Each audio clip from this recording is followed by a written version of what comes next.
இப்போ நாம பார்க்கறது 1836 பிறந்த மாம்பழக் கவிச்சிங்க நாவலர். ஒரு பெரும் புலவர். அவரை பற்றி தெரிஞ்சுக்கிறோம். அவர் அவருடைய குடும்பத்தில் 2வது மகன். அவருக்கு பெற்றோர் கொடுத்த பேர் பழனி.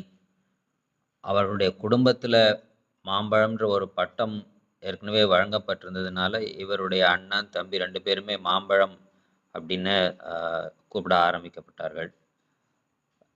இவர் படிக்கும்போது சின்ன வயசில் அவருக்கு அம்மை போட்டு கண்ணு குருடா போகிறது. அவரால் அவருடைய பார்வை இழந்த பிறகும் அவர் தனக்கு மொழியின் மேல் இருந்த பற்று காரணமாக தனி ஆசிரியர் வச்சு தமிழ் கற்றுக்கிறார். வடமொழியிலையும் ஈடுபாடு ஏற்பட்டு வடமொழியும் கற்றுக்கிறார். அதுக்காக தனி ஆசிரியர் வச்சு இப்படி 2 மொழிகளிலும் கற்று தேர்ந்த பிறகு ஒரு பெரும் புலவராக ஆகிறார். அவர் தமிழில் இருக்கிற பலவிதமான கவிதை வழிகளில், அதாவது ஆசுகவி, மதுரகவி, சித்திரக்கவி, விஸ்தாரக்கவி என்று சொல்லப்படுகிற எல்லா விதங்களிலும் பெரும் புலவராக இருந்தார். அவருடைய சொல்லாட்சி பிரமிக்கத்தக்க வகையில் இருந்திருக்கு. தன்னுடைய 17வது வயதில் இவர் ராமநாதபுரம் சேதுபதி மன்னர்கள் அவருடைய புகழ் கேட்டு அவங்க அவைக்கு போகணும்னு போகிறார். இவர் இந்த நிலைமையில் இருந்தாலும் அவருடைய புலமையினால் சதுரங்க பந்தம் போன்றவற்றுக்கெல்லாம் விதி எழுதக்கூடிய அளவுக்கு பெரிய மேதையாக இருந்திருக்கிறார். அவருக்கு அவைக்கு போகிறதுக்கு வாய்ப்பு இல்லாமல் இருந்தபோது ராமநாதபுரத்தில் சமஸ்தானத்தில் மன்னர் முத்துராமலிங்க சேதுபதி, அவருடைய தம்பி பொன்னுசாமி தேவர். பொன்னுசாமி தேவர் ஒரு பெரிய புலவர். அவர் கேட்டுக்கொண்டதுக்கு இணங்க ஒரு வடமொழி பாடலை வெண்பாவா கொடுக்கணும் அப்படின்னு சொல்லும்போது அந்த போட்டி இல்லை, அப்படி கேட்கப்பட்ட ஒரு கேள்வியில் இவருடைய ஒரு பாடல் அங்கே போனதுக்கு அப்புறமா அதுக்கப்புறம் தான் இவருக்கு ஒரு என்ட்ரிக்கே ஆப்பர்ச்சுனிட்டி கிடைக்கிறது. இதுக்கப்புறம் அவர் அங்கே அவர்களுடைய ஆதரவு கிடைச்சிது. பொன்னுசாமி தேவர் அவரே ஒரு பெரிய தமிழ் புலவராக இருந்ததுனால அவர் அடிக்கடி சேலஞ்ச் பண்ணுறார். அங்கே இருந்த அவையில் இருக்கிற தமிழ் புலவர்களும் எல்லாருக்குமா சேர்ந்து நிறைய சேலஞ்ச் பண்ணும்போது அப்படி எடுக்கப்பட்ட ஒரு 2 ரசமான பாடல்களை நம்ம பார்க்குறோம். ஒன்று, நம்ம எல்லாருக்கும் தெரியும், அருணகிரிநாதனுடைய திருப்புகழ்.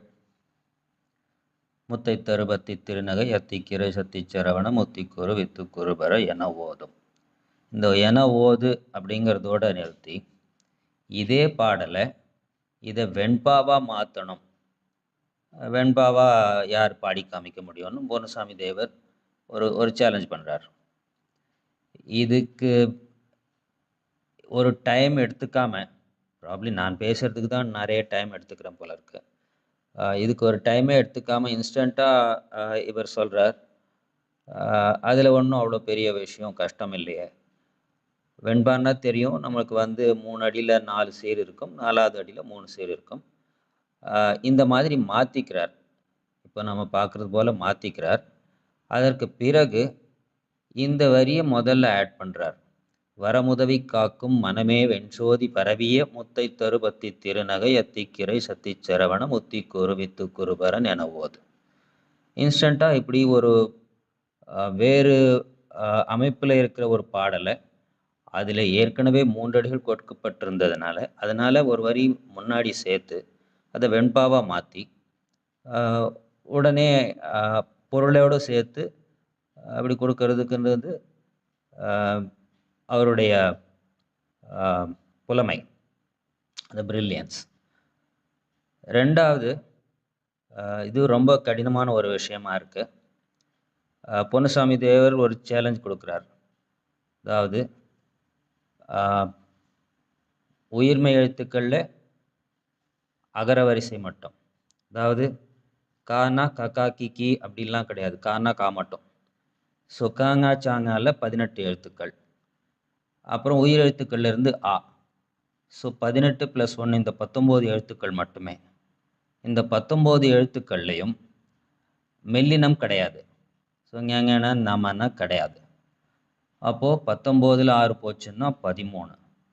இதுலேயும் நிரோஷ்டான்னு சொல்லுவோம் இல்லையா, உதடுகள் ஒட்டாமல் இருக்கிற அளவுக்கு. உதடுகள் ஒட்டாமல் இருக்குன்னா மா பா வா இருக்கக்கூடாது. ஏற்கனவே மெல்லினத்தில் மா போச்சு. ஸோ பா வா 13 எழுத்துக்களில் பாவும் வாவும் இல்லாமல் 11 எழுத்துக்களை மட்டுமே கொண்டு ஒரு வெண்பா பாடணும் சிவபெருமான் மேலே. இப்படி பாடப்படுகிற இந்த பாடல் 10 நிமிஷத்துக்குள்ளே பாடணும் அப்படின்னு ஒரு சேலஞ்ச் கொடுக்குறார் பொன்னுசாமி தேவர். இது 10 நிமிஷத்துக்குள்ளேயே இந்த பாடலை முடித்து, அதுலேயும் 11 எழுத்துக்களும் கூட இல்லாமல் 9 எழுத்துக்களுக்கு மட்டுமே கையாண்டு ஒரு தட்ஸ் அ பிரில்லியன்ட். இப்படி ஒரு பாடல் அவர் பண்ணியிருக்கார். அந்த பாடல் தான் பார்க்குறோம். அழக கசட, அந்த ஆரம்பத்தில் இருக்கிற அ அது மட்டும்தான் ஒரே ஒரு உயிரெழுத்து, மற்றதெல்லாம் உயிர்மை எழுத்துக்களாகவே இருக்குது. இப்படி ஒரு பாடல் அமைச்சு அந்த பாடலுக்கு என்ன அர்த்தம் அப்படின்னா, அளவோடு இருக்கிறது, அதில் ஒரு கசடம் இல்லாமல், குற்றம் இல்லாமல், ஓர்ப்பம் இல்லாமல், அகந்தைகள் இல்லாமல், அகந்தைகள் நீக்கப்பெற்ற புலவர்களுடைய உள்ளத்தில் இருக்கிறவரே, ஜெயம் உடையவரே, உலகத்திலே உலகனைத்தும் தன்னுடைய இடமாக கொண்டவரே, சரபமாக வந்தவரே, பேரே தன்னுடைய நிலையாக கொண்டவரே, விஷத்தை விரும்பி உண்டவரே, இந்த மாதிரி பொருள் வருகிறது இந்த பாட்டில். விஷத்தை உண்டவர்னு போற்றி சிவபெருமான் மேலே இப்படி ஒரு பாட்டு எழுதியிருக்கார். இது ஒரு சொன்ன கண்டிஷன்ஸ் எல்லாமே திருப்பியும் நம்ம நினச்சி பார்க்கணும். இது எவ்வளோ கஷ்டமாக இருக்கும். இதில் ஒரு வெண்பா பாடி முடிக்கணும் 10 நிமிஷத்துக்குள்ளேங்கிறது, அதையும் இன்ஸ்டண்ட்டாக அவர் பண்ணி முடிச்சிருக்காரு. That's real brilliance. இந்த மாதிரி கவிஞர்களை பற்றி நிறைய தெரிஞ்சுக்கணும்.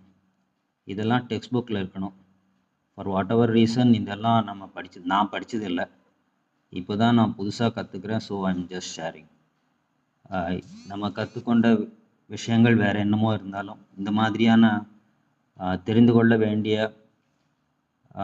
ரொம்பவும் ரசனை மிக்க, புலமை மிக்க இந்த மாதிரி பாடல்கள் நிறைய இளைய தலைமுறைகள் தேடி தேடி கற்றுக்கணும். இன்னொரு வீடியோவில் பார்க்கலாம்.